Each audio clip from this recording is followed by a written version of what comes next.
Broadway's My Beat, from Times Square to Columbus Circle, the gaudiest, the most violent, the lonesomest mile in the world.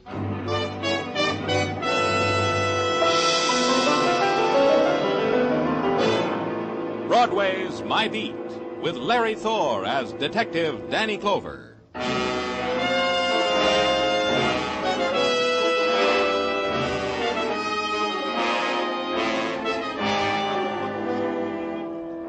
In the early twilight, Broadway is dappled with beginning shadows. It's the time of the small shock. The springtime's day starts its long scream down into night. It's time clock time, the hour for going home again. Close the ledger, lock the store, figure the overtime, smile at the boss, and out into the street. Blink, then run. The subway waits for no man. Home again. End another day again.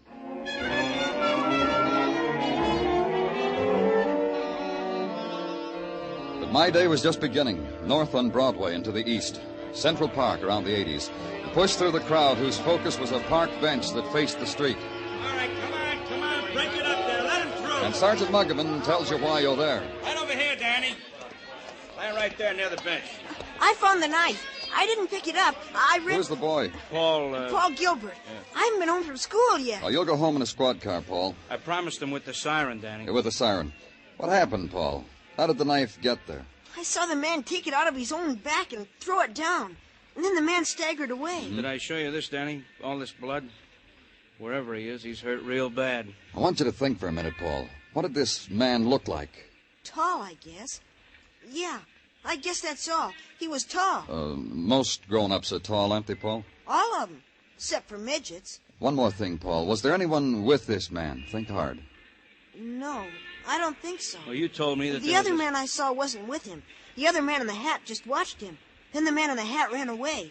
He wasn't with him. What did the man in the hat look like? He had a hat. That's all I know. I got scared. I ran. That's right, Danny. Paul ran right into Officer Curcio on the beat. Almost knocked him down. Curcio came back, saw the blood on the bench, the knife, phoned it in. Paul, did you know the man with the knife? No, I usually don't come home from school this way. We had an after-school game with the 8v2 over there on the playground. This is the first game of the intramural. A squad car, Muggavan, for Paul, with a siren.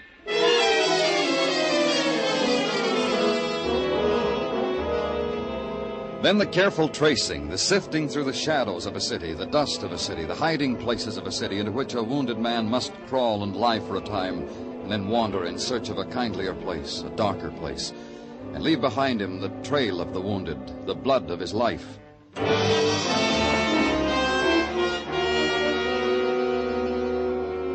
But the man who'd been stabbed had done none of these things. The hospitals told me that, the doctors, the fellow in the neat white jacket in the drugstore across from the park, who, not having a wounded man, offered me a special on shaving cream.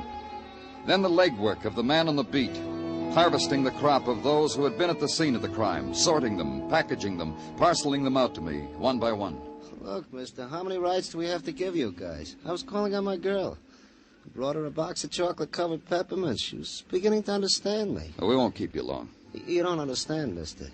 I don't stick close to my little bird. She busts out of her cage. I've known her to do that when I pop out 2 minutes for a corner newspaper. You were in the park this afternoon. Saw a man who was stabbed. Can you describe the man? I was never in no park where an unfortunate got stabbed. An officer took your name. You made him erase it, start all over again because he wasn't spelling it right. So you caught me in a lie. Can you describe the man who was hurt? Describe? Who got a chance to get close to him? Everybody pushing, shoving like it was a parade for a general. I'm lucky I got a peek at the top of his fleeing skull. Oh, that's all. Look, I want to explain why I lied about not being in the park. My girl, the bird, thinks I work for a living. It's a little white lie I used to keep her caged. That's all. You can go.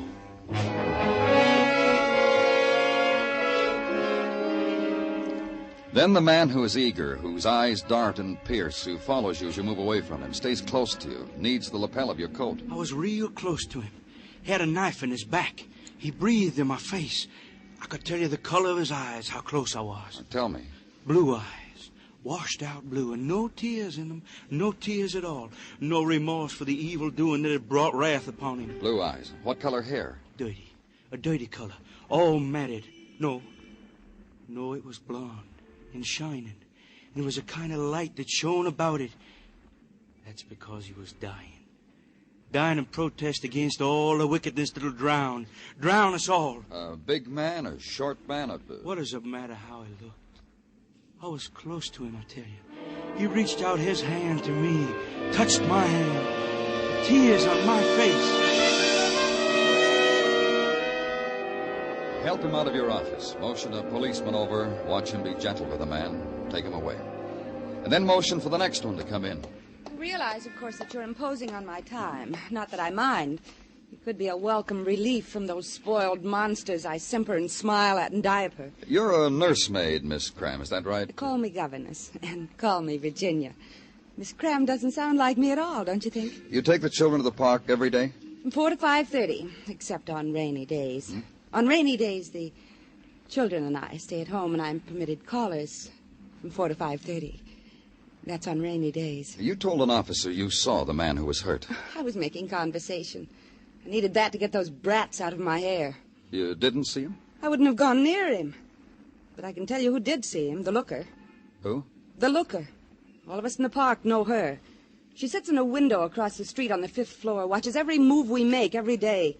Sits there and watches. It makes you feel as if you're being spied on, know what I mean? 5th floor, in an apartment on 80th and 5th. Oh, you can't miss her. Just stand out in the street for a while. Her eyes will bore right through you. But on a rainy day... I know, you're permitted callers. That's all, Miss Cram.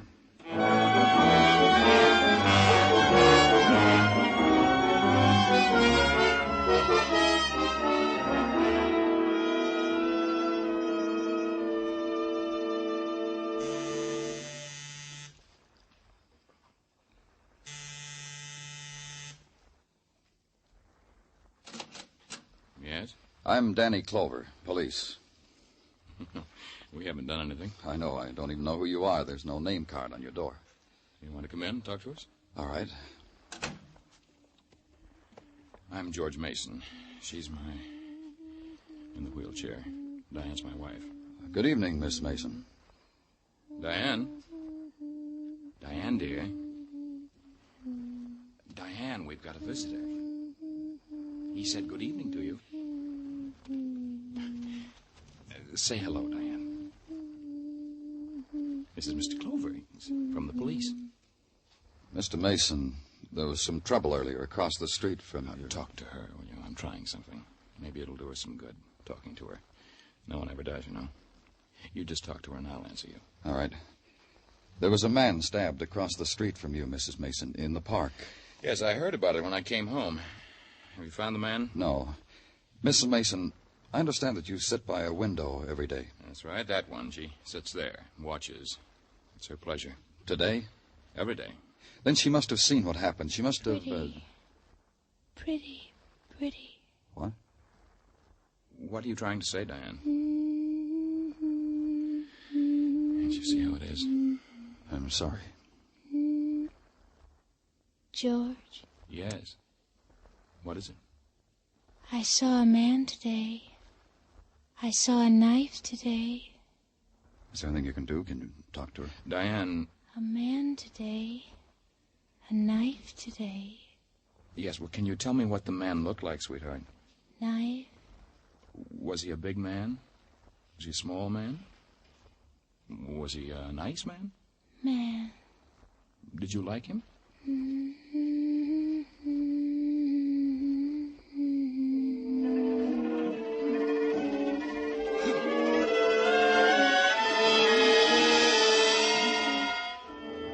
And try to erase from memory the eyes of the woman filled with the named terrors, the known terrors that dart and scurry, gnaw and nibble at the fleeting instants of serenity within her. And try to wash away in the city's night screaming the crooning of a tuneless song, and suddenly the known words, a man, a knife. And know that the eyes that absorb all movement, all shadow, all light on faces, and things that pass before them, have seen nothing. Not the man who was stabbed, not the one who did the stabbing. And then the long walk to the darkened room, turn on the shaded light bulb, and search the cupboards for sleep.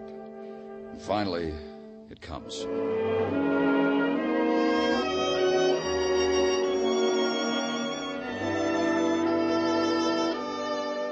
In the morning, the scorching cup of coffee, the walk to headquarters, and the cheery greeting on the threshold from the cheery Sergeant Tartaglia.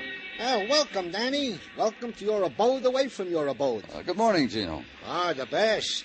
The sunniest, the bravest. Not so early, Gino. All I've had is a cup of coffee. For which I am delighted. Huh? For which I am delighted. Come, I will escort you to your office, Danny. You will see there how I have taken the liberty to spread upon your desk a repast. I shouldn't have done it, Gino. A repast consisting of a hot paper container of coffee and a half a dozen cinnamon buns. Voila, the repast. Partake. Looks good. How else should they look? The cinnamon buns were baked in the oven of Mrs. Tartaglia with her own 2 lily whites. Go ahead, partake. Munch if you like. Delicious. Thank Mrs. Tartaglia for me. Goes without saying. And now to the events of the morning.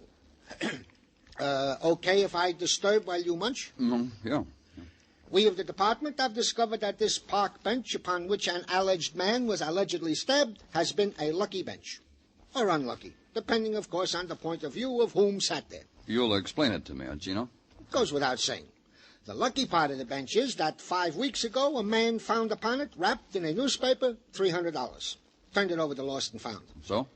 So is that 4 weeks ago, same man turned into Lost and Found from the same bench a like newspaper containing another $300.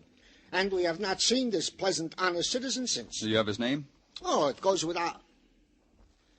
Harry Forster, 1345 West 16th. Want I should keep the cinnamon buns hot for you, Danny? Do that, Gino. You go ahead and do that.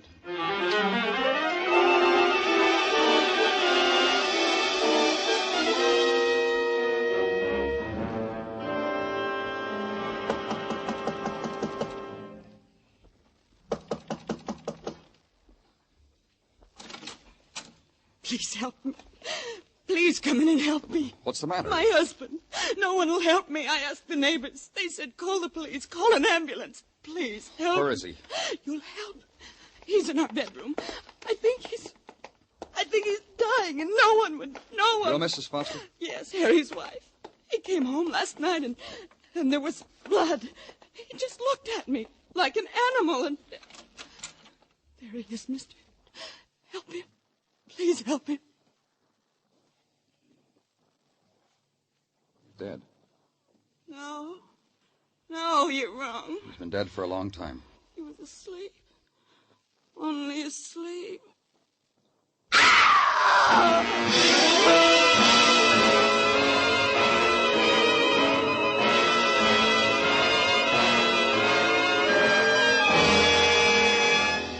You are listening to Broadway's My Beat, written by Morton Fine and David Friedkin, and starring Larry Thor as Detective Danny Clover.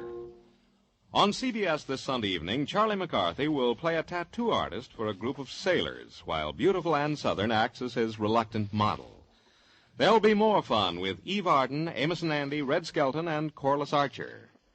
Stay with CBS this Sunday, for these great comedy programs will be heard on most of these same stations.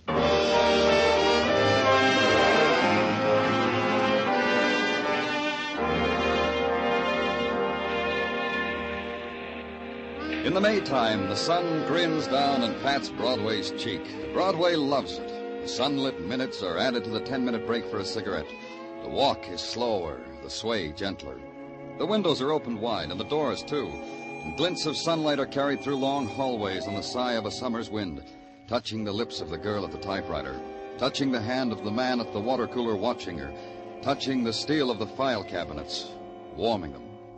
And having made the tour, back onto Broadway and start all over again.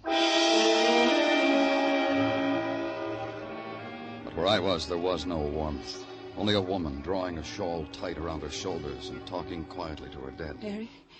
Harry, listen to me. You were right. We should have told them. We should have told them all about it. Then you wouldn't be like this, and I would. Mrs. Foster, what should you have told us? What? What did you say? What should you and your husband have told us? About the money, nothing else. Money found on the park bench? Yes. You see, we should have told them, Harry. But he did, Mrs. Foster. He reported it, turned it in. You don't understand. I knew no one would understand. Then maybe you can help me. Friday was always Harry's day off. From the factory out there. You can see it from here, see? On his day off, I'd pack him a little lunch, and he'd kiss me goodbye. walk uptown to Central Park. Go on. He always went alone. He always sat on the same bench. Harry used to describe it to me. What he saw, people he talked to. Felt as if I'd been there with him. And one day he found money in a newspaper. And turned it in, like you said. The next week turned it in. But after that, I told him he didn't have to do that anymore. You mean he found more money? Is that what you're trying to tell me? What? You mean he found more money? For 5 weeks in a row. I told Harry he didn't have to turn it in anymore. I told him to go back. To be sure and keep going back. Every week. Yesterday, too. And we'd be rich. No more of this. No more factory. Why didn't you call us when he came home hurt? Call a doctor. It would have spoiled it, ended it. The money, don't you see? I thought he'd live, and with that money... No. You couldn't. You couldn't see.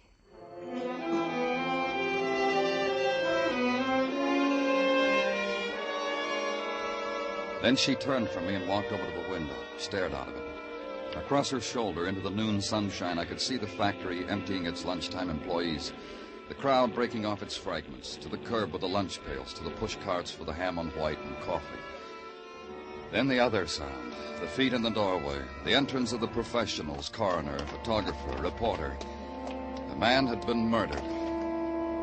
I left.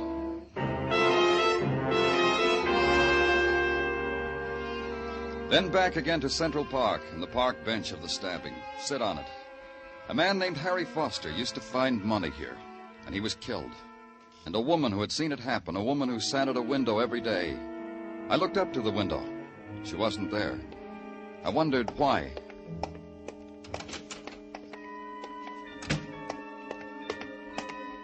I knew why. She was in the wheelchair. There was a man pushing it carefully down the steps. Can you scooch a little to the side, friend? Oh, need a hand? Yeah, if you want.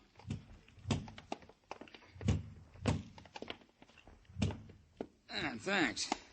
How are you feeling, Mrs. Mason? She ain't gonna answer you. I didn't know she left the house. Why should you even bother? Oh, I'm Danny Clover, police. Oh, hi, I'm Ben Taylor. Got a U-drive down the street. Only Mrs. Mason here, different. Kind of a take drive. Oh, I see. Just today? Oh, no, all the time. From 1 to 3, the element's willing. I take her for a ride. Sometimes here, sometimes there. Oh, sure. Right away, Miss Mason. See you, Danny. Oh, wait a minute. How long have you been doing this, Ben? Right. Well, since her accident. Since at Coney last year. Hurt her back. Here and up here, her head. Right, car, right. I guess I better take her. I heard her cry like that before. I can't stand it. Sure. It's a nice day, Mrs. Mason. I hope you enjoy your ride. Oh, she will. She likes riding in the car. See you around, Danny.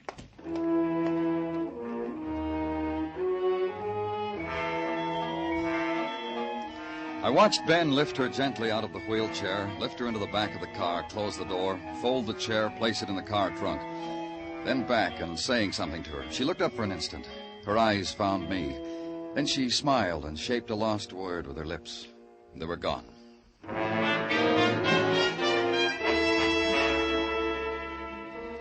And back at headquarters, the wall clock ticking off the hours of Harry Foster's death. Ticking off the hours that his murderer came to a park bench, looked at it, smiled, walked away in the warm sun. Ticked off the question of why money had been left there for Harry Foster to find week after week on Friday's twilight. And at 4 o'clock, the door opening slightly, and all you saw of the man was his cocked head. You Mr. Danny Clover? That's right. You want something? Only to know if you're Mr. Danny Clover and to give you what I have in my pocket. They said I should give it to you, you being the interested party and all. What have you got in your pocket? This, an envelope, stamped and everything. I found it. Give it to me. It's addressed to George Mason. Anybody can see that. That's the husband of that woman, the cripple, the one they call a looker in the papers, the one they think they saw that stabbing. I did right bringing it to you, huh? It's been opened. You opened it? Don't lie to me. You opened it and then resealed it. All right, I opened it. I'm a normal kind of fella with all the normal curiosities. First, I was going to mail it when I found it. But then I saw who it was addressed to. I couldn't restrain myself. I'm like the proverbial cat, Mr. Clover. It could make trouble for you being like that. Not when you see what's in it. Not when you see what it says. It says, "You've made a terrible mistake." That's all. Not another word. See? You can't do anything to me for just reading that. You just read it yourself. That's why I brought it to you. Because I'm a cooperative citizen. Where'd you find it? At Grant's tomb. You know, I've been curious about that tomb for years now. Finally, I took time off to go to study it. Then I found a letter on the steps. And I never did get to really study Grant's tomb. Tough. You'll stick around, huh? Some of our boys want to have a long chat with you. They enjoy curious fellas. Sure, anything you say. I'm nothing if I'm not cooperative, just nothing. I wouldn't say that, but you stick around, huh?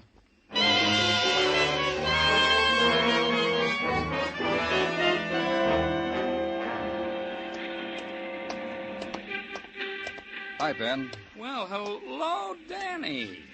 Hey, how do you like this, huh? I rigged up so when it's a sunny day, the telephone is on the outside of my shack. Inspiration, huh? Fine. Who wants to be on the inside when outside it's sunny? You car renting, Danny? I can give you rates. No, just talk. If you don't do business together, we never become enemies, huh? What's on your mind? Mrs. Mason. Ah, yeah. Sad, huh? You know, if you set your mind to it and consider all she's been through, and then look at her, she's a pretty woman. I noticed.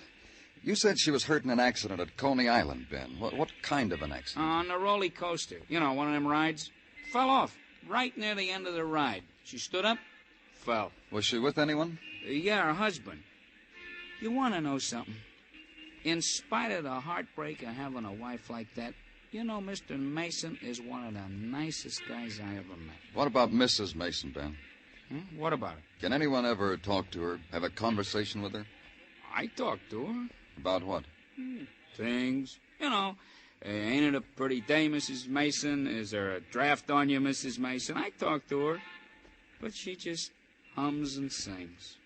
But you know, I think she's getting better. Maybe I'm contributing. Where'd you go driving today? Down Riverside Drive. You know, the river, Grant's tomb, the churches. Thanks a lot, Ben. Anytime, Danny, anytime at all.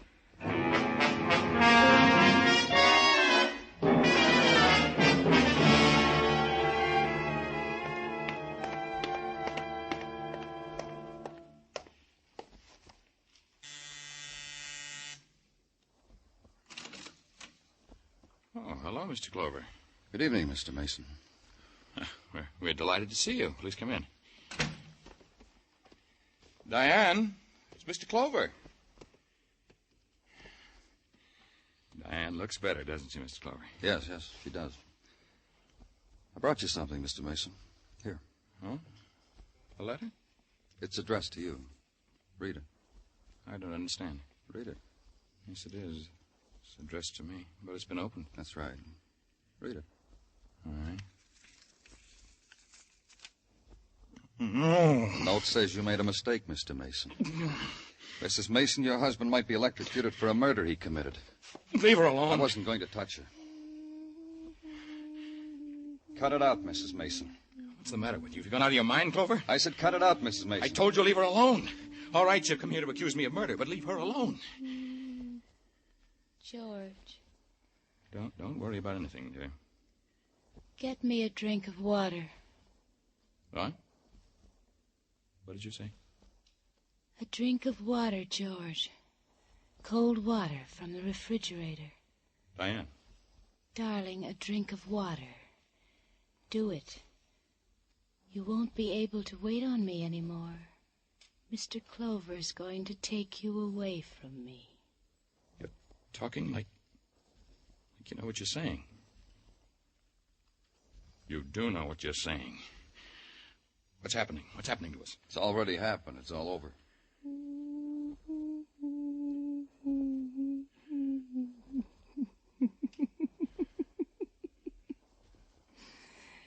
Poor George. Paid off, didn't it, Mrs. Mason? Sitting at the window watching for a man your husband could kill. Simple little man. He came and sat on the same bench every Friday. He got paid for a while. It was you. You wrote that first letter, Diane.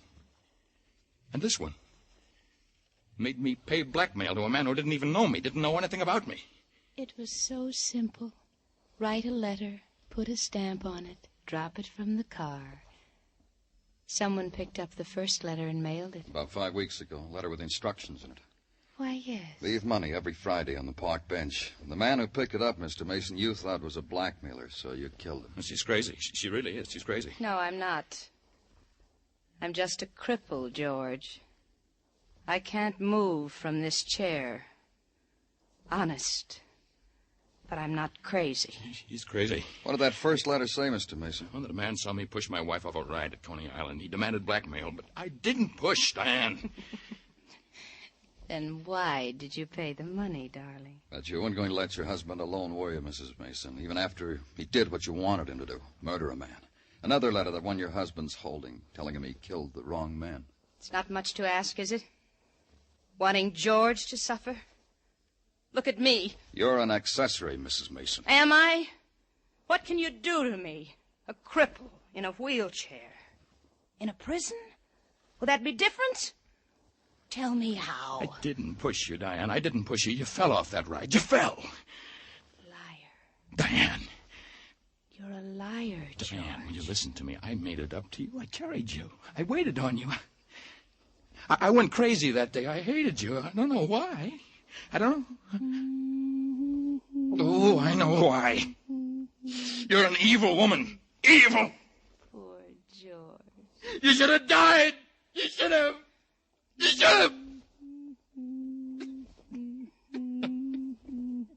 Poor George. Poor You should have died.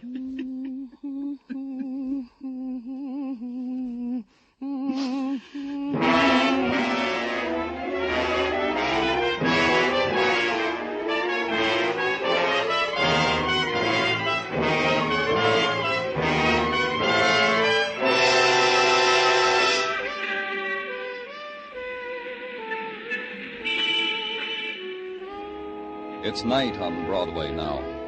There's easy laughter, and a trumpet skirls its music into the grinning mob. It's top of the evening. Have another drink on me, kid, and let's sit this dance out. It's a street gouged out of a scarlet dream.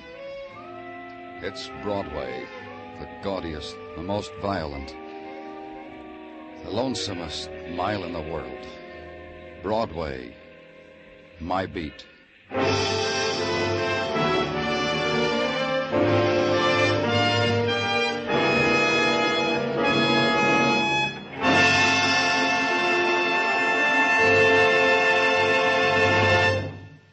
Broadway's My Beat stars Larry Thor as Detective Danny Clover with Charles Calvert as Tartaglia and Jack Kruschen as Muggavan. The program was produced and directed by Elliott Lewis with musical score composed and conducted by Alexander Courage. In tonight's story, Lamont Johnson was heard as George Mason, Cathy Lewis as Diane Mason, and Virginia Gregg as Mrs. Foster. Others in the cast were Herb Vigran, Lou Krugman, and Johnny McGovern.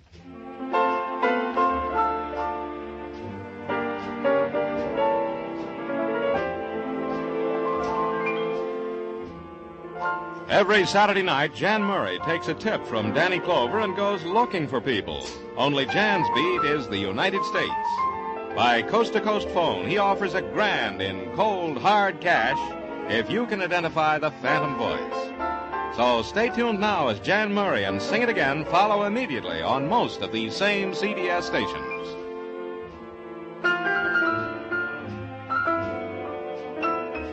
Joe Walters speaking. This is CBS, where you laugh at Jack Benny every Sunday night, the Columbia Broadcasting System.